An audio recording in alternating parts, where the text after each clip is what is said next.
Greetings, explorers of Middle-earth, May Govannon. Today we embark on a perilous journey through a twisted version of the world we know and love. Picture the Shire, once a bastion of tranquility and pastoral charm, now transformed beyond recognition. The gentle hills and cozy hobbit holes have vanished, replaced by a landscape that would make even the foulest reaches of Mordor seem inviting. As we traverse this altered realm, we'll witness the far-reaching consequences of a pivotal moment in Middle-earth's history. Our path will lead us through lands both familiar and strange, where the echoes of what once was clash violently with the grim reality of what has come to pass. Prepare yourselves, for the road ahead is fraught with darkness and despair.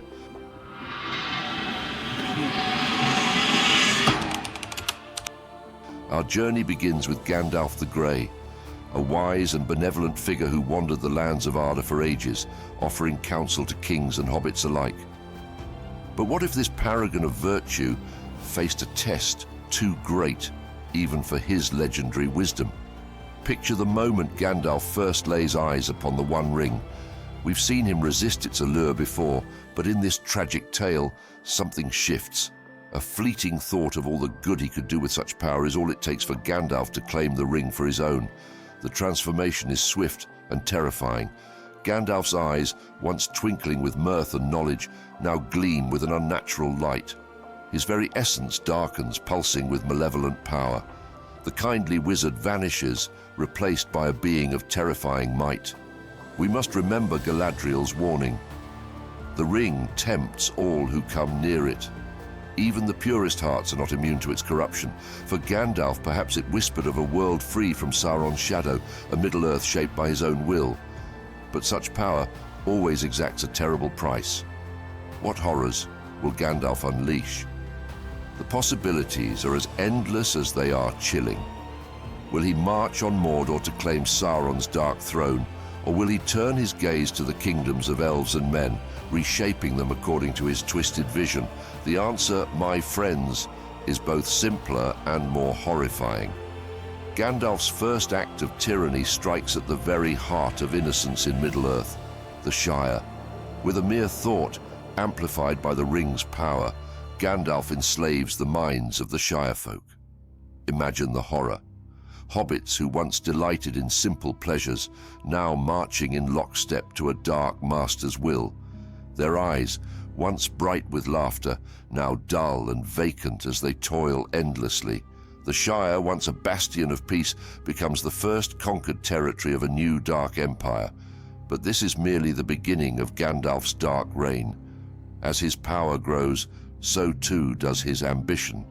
The free peoples of Middle-earth, who once looked to the grey pilgrim for hope, will soon learn to fear the coming of Gandalf the Dark. What realms will fall next beneath his shadow? What ancient powers will he bend to his will? Our tale of terror has only just begun.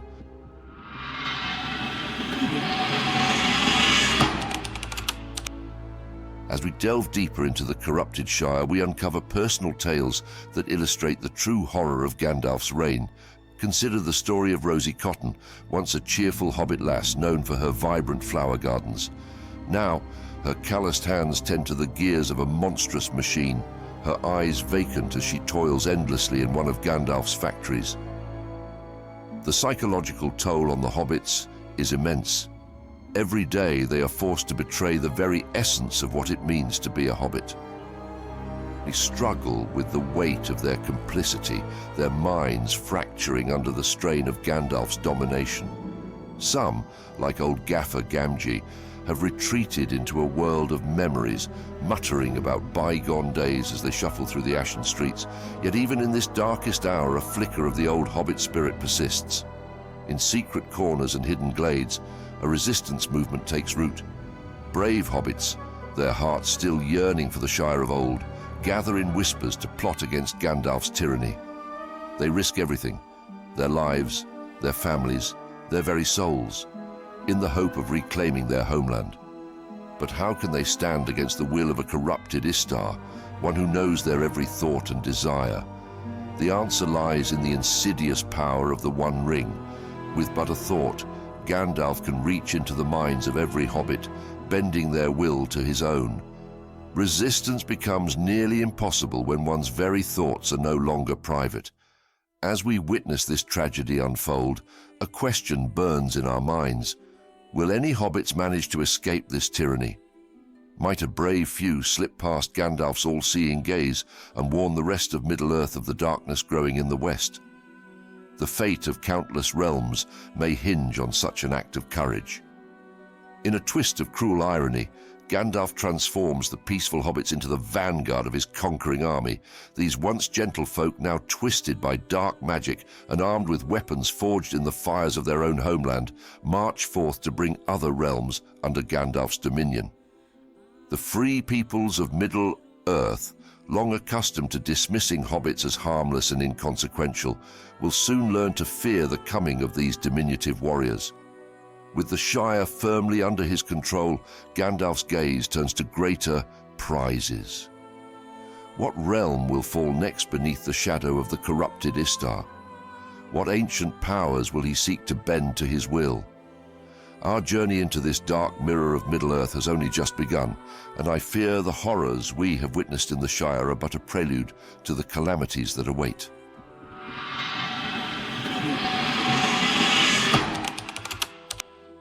As we delve deeper into the consequences of Gandalf's corruption, we turn our attention to his fellow Istari. These ancient beings now face a pivotal moment that will reshape the fate of Arda itself. Saruman the White, once the head of their order, finds himself confronted by a transformed Gandalf. The One Ring's influence has magnified Gandalf's power beyond measure, and he now offers Saruman a tempting proposition: to rule at his side.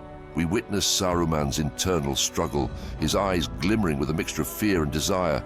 The seed of jealousy that had long taken root in his heart, resentment over Gandalf's possession of Narya, the Ring of Fire, now blossoms into a terrible choice. Radagast the Brown, often overlooked in the grand machinations of Middle-earth, suddenly finds himself thrust into the center of this cosmic drama. His deep connection to nature and the creatures of the forest has always set him apart.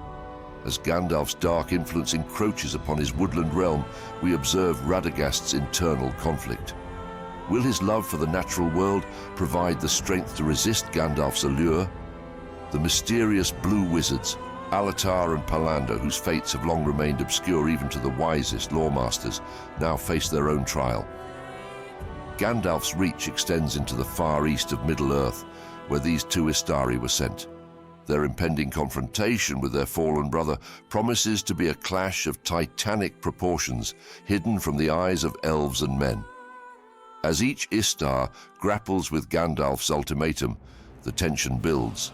Will Saruman's ambition lead him to ally with Gandalf, finally claiming the power he has long coveted? Can Radagast's pure heart withstand the darkness threatening to engulf Middle-earth? And will the blue wizards emerge as unexpected heroes or succumb to the shadow? The dust settles and the fates of the Istari are revealed. Saruman, his jealousy and ambition finally consuming him, kneels before Gandalf, accepting a position as his chief lieutenant. Radagast, in a moment of unexpected resolve, chooses exile deep in the heart of Mirkwood rather than submit. And the blue wizards? Their resistance becomes the stuff of legend in the east, as they lead a desperate guerrilla war against Gandalf's expanding dominion. With his fellow Istari either subjugated or neutralized, Gandalf turns his gaze to the great kingdoms of Middle-earth. The fallen Maya now stands unopposed, poised to remake the world according to his dark design. What hope remains for the free peoples when their mightiest allies have fallen? The stage is set for a conflict that will determine the very future of Arda itself.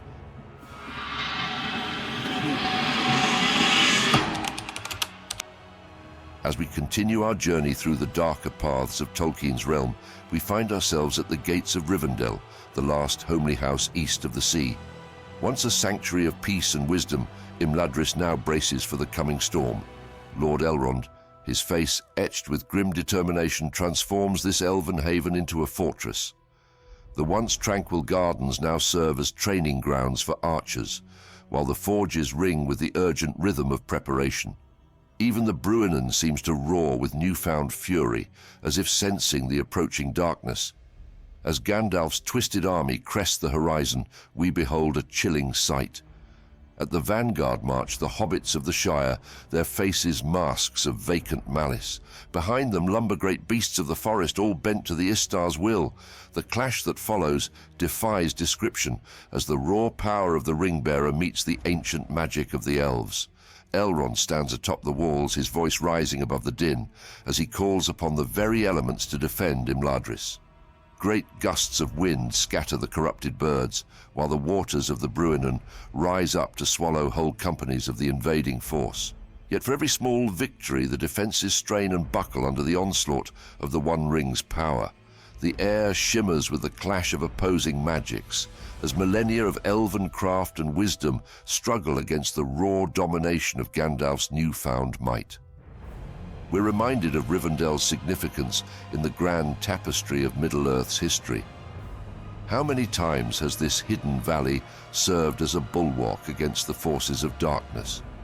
From the last alliance to the forming of the Fellowship, Imladris has always stood as a beacon of hope. But even the mightiest must fall before the One Ring. As Rivendell's walls crumble and its gardens burn, we witness the unthinkable. Elrond, his face a mask of sorrow and defiance, is led away in chains forged by his own smiths. The survivors scatter or join Gandalf's growing army of the damned. With Rivendell's fall, a shadow of despair falls over all of Middle-earth. If even the power of Elrond could not stand against the corrupted Gandalf, what hope remains for the other free peoples? As news of this calamity spreads, we can almost hear the collective gasp of horror from Lothlorien to the woodland realm. What dark fate awaits the remaining havens of the Firstborn?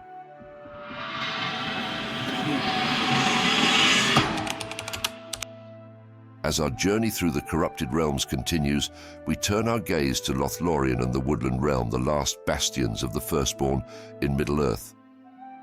These once impregnable strongholds now face a threat unlike any in their long history. Gandalf, wielding the terrible might of the One Ring. The corruption of the elves unfolds before us, a spectacle both fascinating and horrifying. Gandalf's power, amplified beyond measure, reaches into the very minds of these immortal beings. We witness the Lady Galadriel, once a paragon of ethereal grace, her eyes now burning with a fell light as she bows before Gandalf's throne. Thranduil, the proud elven king, his noble features contort into a mask of cruel subservience, but the true horror lies in the perversion of elven magic. The malon trees of Lothlorien, once radiant with golden leaves, now bear fruit that brings madness to those who taste it. The enchanted rivers of the woodland realm run black with a poison that seeps into the very roots of Arda. Where once the elves sang songs of creation and healing, now their voices raise discordant melodies that shatter stone and wither flesh. The immortality of the elves becomes their most terrible curse under Gandalf's reign. These ageless beings face an eternity of servitude, their memories tainted by their new master's influence. Every moment of joy, every act of heroism is rewritten to serve Gandalf's narrative. Yet amidst this darkness, whispers of resistance emerge. In the depths of Mirkwood, a small band of wood elves, led by Legolas, wages a guerrilla war against Gandalf's forces. Their arrows, imbued with ancient magic, strike true against the corrupted servants of the new Dark Lord. In Lothlorien, Celeborn, husband of Galadriel, maintains a hidden sanctuary where he works tirelessly to break the spell that binds his wife. Gandalf's ultimate plan for his enslaved elves is revealed in all its dark majesty. These once noble beings now serve as the architects and craftsmen of his new empire. Their skills, honed over ages, raise black towers that pierce the sky and delve deep into the earth. The elves, who once sought to preserve the beauty of Arda, now remake it in the image of their dark master. As the last echoes of elven grace fade from Middle-earth, Gandalf turns his gaze to the realms of men. With the Firstborn under his control, what hope remains for the younger children of Ilúvatar? The storm that consumed the elves now gathers strength, ready to break upon the kingdoms of men with terrible fury.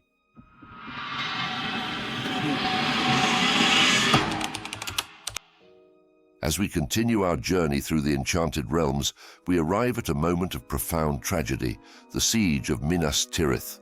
The seven-tiered citadel of Gondor has stood inviolate for an age, its white walls a beacon of hope against the encroaching darkness. Yet now, as a corrupted Istari marches upon its gates, we witness the ultimate test of men's resolve. Within the hallowed halls of the White City, Denethor, steward of Gondor, grapples with the weight of his lineage and the impending doom. We see a man torn between duty and despair, his mind clouded by visions of defeat. As soldiers sharpen blades and reinforce battlements, Denethor retreats to the tower, clutching the palantir that shows him only ruin. The air thrums with tension as the enemy crests the horizon. A collective gasp ripples through Minas Tirith's defenders at the sight of their corrupted foes. The once gentle hobbits march with vacant eyes, while the elves' ethereal beauty is twisted into something terrible. This perversion of allies shatters morale more effectively than any battering ram. With a word of power that shakes the very foundations of Arda, the legendary defenses of Minas Tirith begin to crumble. The great gate, forged to withstand the mightiest of foes, splinters like kindling. White stone walls, imbued with the craft of Numenor, crack beneath the onslaught of ring-enhanced sorcery. As we witness this calamity, we're reminded of Gondor's storied history. For centuries, this realm has stood as the bulwark of the West, the last bastion of Númenórean might. How many times has Minas Tirith weathered the storm, its white banner flying defiantly in the face of evil? But now, as its towers topple and its people flee in terror, we see the terrible price of betrayal. Through the chaos and destruction, a spark of hope flickers. Rumors spread like wildfire through the besieged city. Aragorn, heir of Isildur, is coming. The defenders cast desperate glances to the north, praying for a miracle. But alas, dear friends, even the return of the king cannot stem this tide of darkness. We witness Faramir, valiant captain of Gondor, struggle against both the enemy at the gates and his father's growing madness. His loyalty to Gondor never wavers, even as Denethor's mind fractures under the strain. In a final, heart-wrenching moment, Denethor succumbs to despair, choosing a fiery end rather than witness the fall of his beloved city.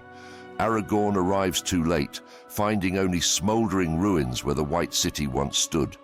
The last scion of Númenor is forced to retreat, gathering what survivors he can as the corrupted army gives chase. The fall of Gondor sends shockwaves across Middle-earth. If even the might of Minas Tirith could not stand against this new Dark Lord, what hope remains for the other realms of men? As the dust settles on this catastrophe, we must ask ourselves, what cruel fate awaits Aragorn and the scattered remnants of the Dunadane? The White City has fallen, but the tale of Middle-earth is far from over. Light the beacons, dear friends, for in our next chapter we shall see if any hope remains in the face of this unstoppable juggernaut.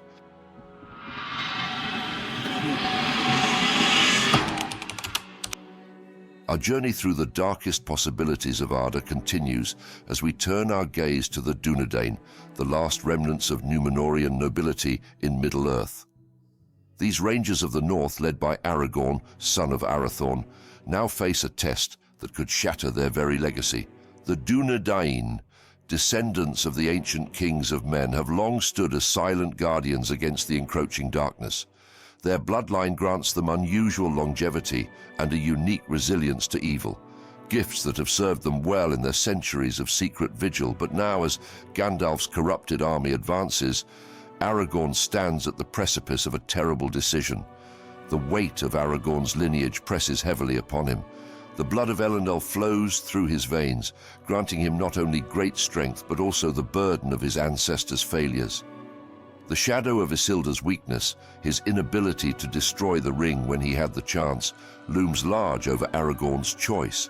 The rangers gather in their hidden strongholds, their faces grim as they await their chieftain's decision. These hardy men and women have long been the unsung protectors of the innocent. Now, they face the prospect of submission to the very darkness they've spent generations fighting against. Aragorn grapples with his duty to his people and his commitment to the principles that have guided the Dunadane for millennia. Should he choose a path that might spare his people from immediate destruction or hold fast to the ideals that have defined their existence? As tension mounts, we're left to ponder the nature of true nobility. Is it found in pragmatic choices for survival, or in unwavering adherence to one's principles, even in the face of overwhelming odds?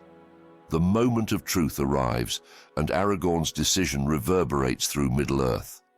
In a display of the indomitable spirit that has defined the Dunadane for generations, he chooses resistance. With fire in his eyes and Andúril gleaming at his side, Aragorn rallies his people for a final heroic stand. The consequences of this choice are both tragic and inspiring. The Dunadane suffer grievous losses, their hidden refuges discovered and destroyed. Yet in their fall, they become a beacon of hope for all who would resist tyranny. Tales of their valor spread in whispers throughout Middle-earth, kindling the embers of rebellion in the hearts of the oppressed. As the dust settles on this heart-rending chapter, our gaze turns to the most ancient race of all. The dwarves, ensconced in their mountain halls, now find themselves in the crosshairs of a power that threatens to shatter even their legendary resilience. What fate awaits the children of Auli as the shadow of the fallen Istar falls upon their realms?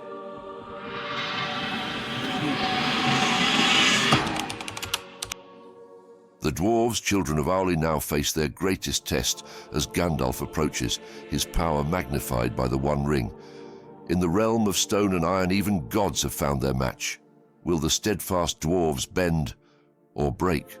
The halls of Erebor, once echoing with songs of prosperity, now resound with preparations for an unprecedented siege. Dane Ironfoot, king under the mountain, stands before his kin, his face etched with grim determination. The dwarves ready themselves with a unique blend of ancient craft and innovative engineering. Runes of protection passed down through generations are hastily carved into the very stones of the mountain, while ingenious mechanisms and traps are set throughout the winding passages. As Gandalf's corrupted army approaches, tension mounts within the lonely mountain. The dwarves' legendary resilience is about to be tested in ways they could never have imagined. Will their deep connection to the earth and their unbreakable bonds of kinship be enough to withstand the onslaught of a fallen Istar? The confrontation begins with Gandalf demanding the dwarves' allegiance, his voice carrying an otherworldly power that seems to shake Erebor's foundations. But Dane Ironfoot stands defiant, his axe raised in challenge. "We are the children of Aula," he declares, his voice echoing through the halls. "We bow to no one, not even to a wizard who has forgotten his purpose." What follows is a siege unlike any in Middle-earth's history. The dwarves' craftsmanship proves to be their greatest weapon. Secret passages allow for sudden counterattacks, while ancient forges work tirelessly to replenish arms and armor. The defenders use their intimate knowledge of the mountain to devastating effect, collapsing tunnels on the invaders and using acoustic trickery to confuse and disorient. But can even the legendary resilience of the dwarves withstand the full might of a corrupted Maya? As the siege wears on, we witness the true strength of the Dwarven people. Their stubborn nature, once a source of jest, becomes their shield against despair. Songs of old heroes and fallen kings echo through the halls, bolstering spirits and steeling resolve. Yet, as days turn to weeks and weeks to months, the constant barrage of dark magic takes its toll. The insidious influence of the ring begins to seep into the very stones of the mountain. Whispers of doubt spread among the defenders, and the promise of power begins to tempt even the staunchest hearts. With heavy hearts, we witness the fall of Erebor. Though they fought with unmatched valor, even the children of Aule could not withstand the corruption of the One Ring. The great forges, once symbols of dwarven craft and pride, now produce weapons for Gandalf's armies. The halls, once filled with the warmth of hearth and kin, grow cold and silent. As the last echoes of dwarven resistance fade, Gandalf turns his gaze to his final challenge. With all the free peoples of Middle-earth now under his sway, only one power remains to contest his dominion. The Dark Lord of Mordor awaits, and the stage is set for a confrontation that will shake the very foundations of Arda.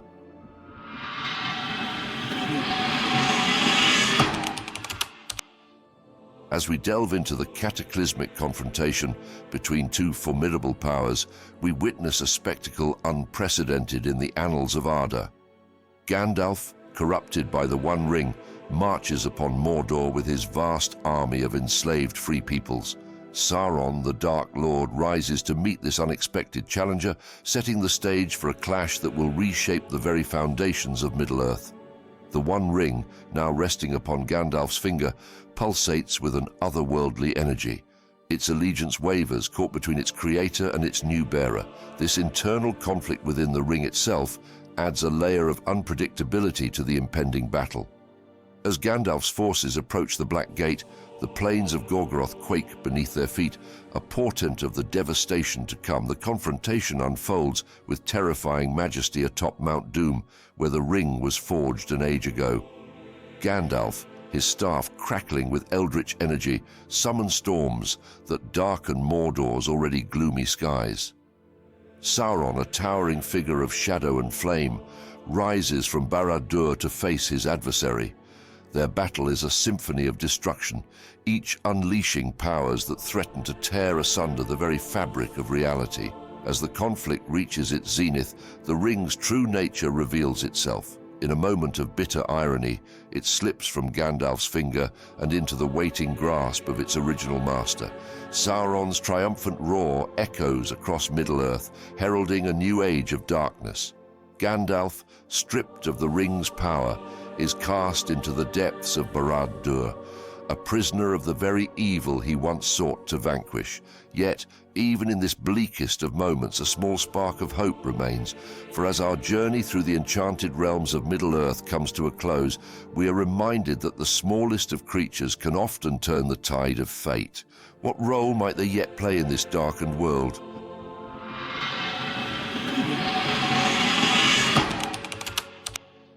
The once idyllic landscapes now bear the scars of his twisted influence, each region transformed in unique and horrifying ways.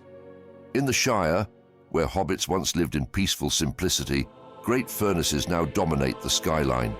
The rolling hills, once green and lush, are now scarred by deep trenches and pits as hobbits toil endlessly to extract resources for Gandalf's war machine.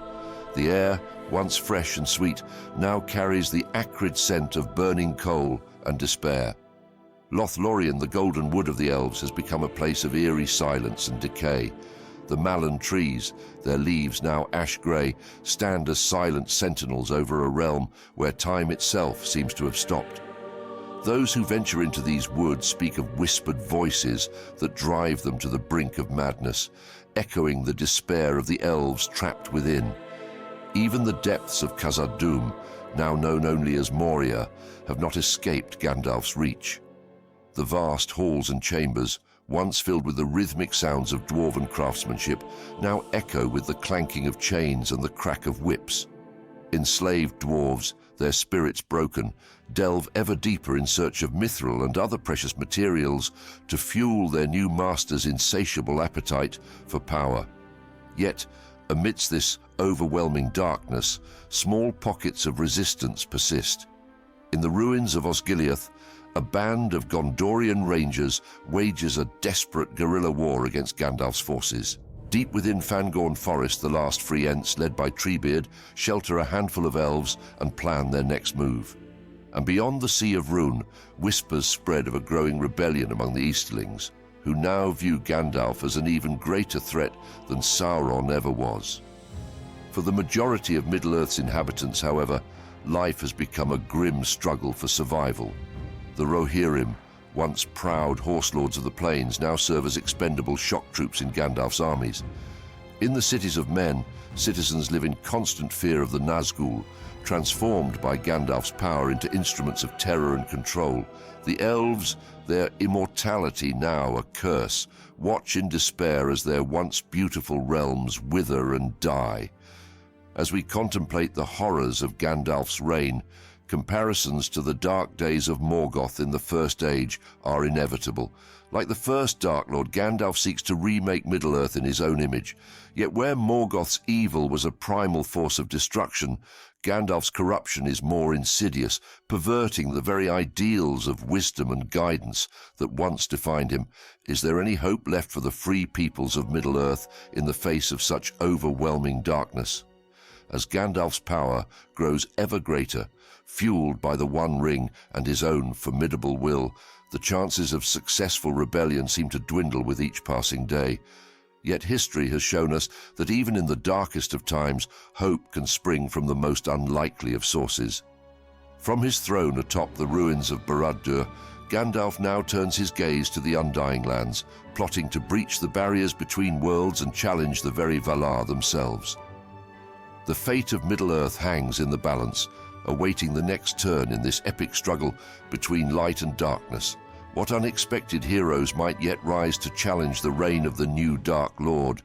Only time will tell, dear explorers, as we continue to unravel the mysteries of this twisted version of Tolkien's beloved world.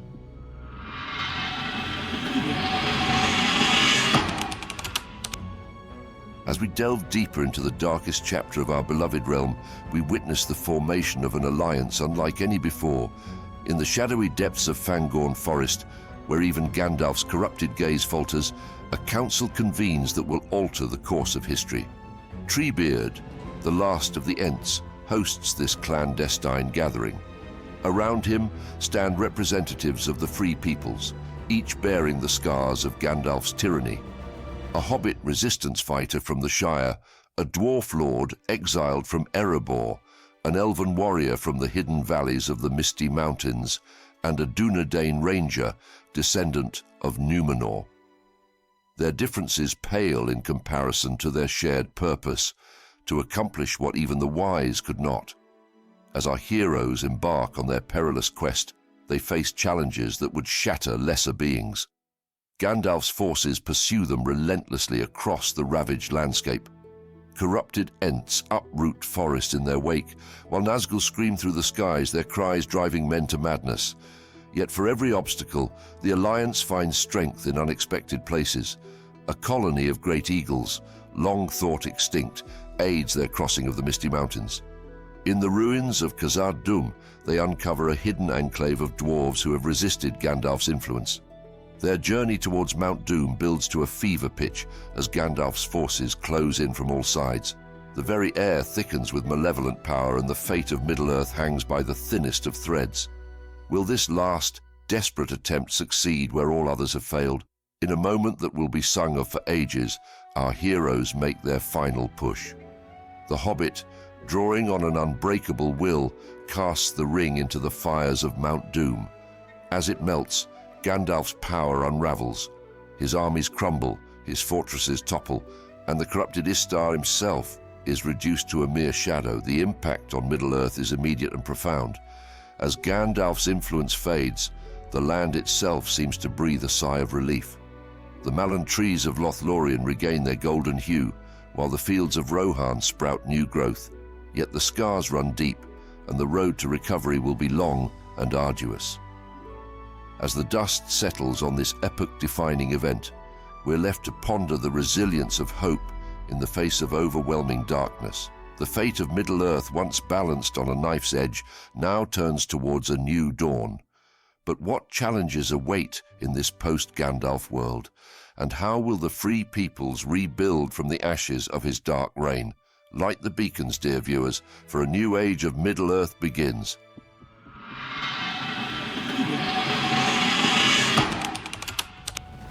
As our journey through the enchanted realms reaches its zenith, we stand before the gates of Barad-dûr, facing a foe both terrifyingly familiar and utterly alien. The being that was once Gandalf the White now stands before us, his mind a maelstrom of fractured identities. Within the Dark Tower we witness the tumultuous struggle of Alorin, the Maya he once was. The scars left by the ring's power run deeper than we could have imagined, manifesting as a swirling void of darkness where his white robes once shone. His gaze, once a source of comfort and wisdom, now pierces our very souls with an unsettling intensity. The confrontation that unfolds is not one of swords and sorcery, but of wills and memories. Our heroes draw upon the strength of their diverse backgrounds, each word and recollection an arrow aimed at the heart of Gandalf's corruption.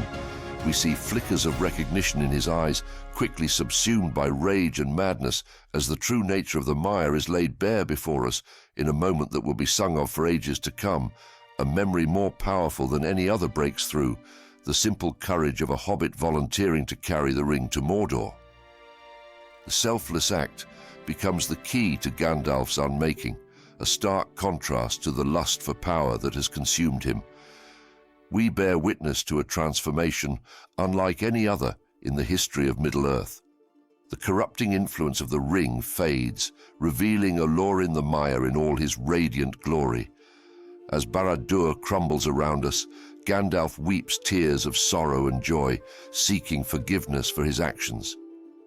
This poignant moment serves as both warning and hope for all of Middle-earth. It reminds us that even the mightiest can fall, but also that redemption is possible even in the darkest of times. As Gandalf departs for the Undying Lands to seek healing, we're left to ponder the future of a world without the guiding presence of the Istari. What new challenges and triumphs await in the Age of Men? The beacons of hope have been lit, and as we bid farewell to the Age of the Mire, we stand ready to answer the call of a new era in Middle-earth.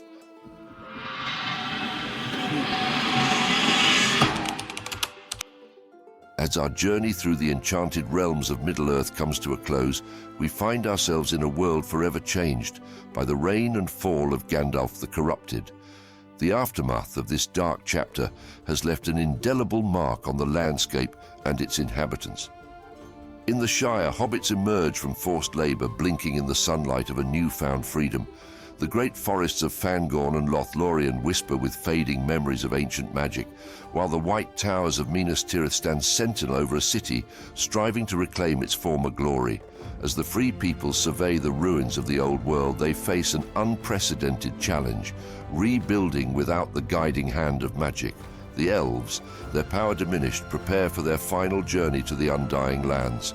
Dwarves must now shape the world with steel and stone alone, their enchanted crafts beyond reach. Men find themselves the sole inheritors of a realm stripped of its mystical protectors. This new age dawns with a bittersweet light. The great evils that once threatened to plunge Arda into darkness have been vanquished, yet much that was beautiful and wondrous has also passed away. No more will the night sky be graced by the light of elven realms, nor will the earth tremble with the deep magic of the Ents. The fall of Gandalf serves as a stark reminder of the corrupting nature of absolute power. His redemption, hard-won and bittersweet, speaks to the resilience of the spirit and the possibility of forgiveness even in the darkest of times. As the last ship bearing the ring-bearers sails into the west, we are left to ponder what new marvels might arise in a world shaped solely by the hands and hearts of men. As we bid farewell to the age of magic, let us carry forward the wisdom gleaned from these tales of triumph and tragedy. It is not the power we wield, but the choices we make that truly shape the fate of our world. Tolkien's words echo true. Even the smallest person can change the course of the future. May Govannen, and may your own adventures be filled with wonder and growth.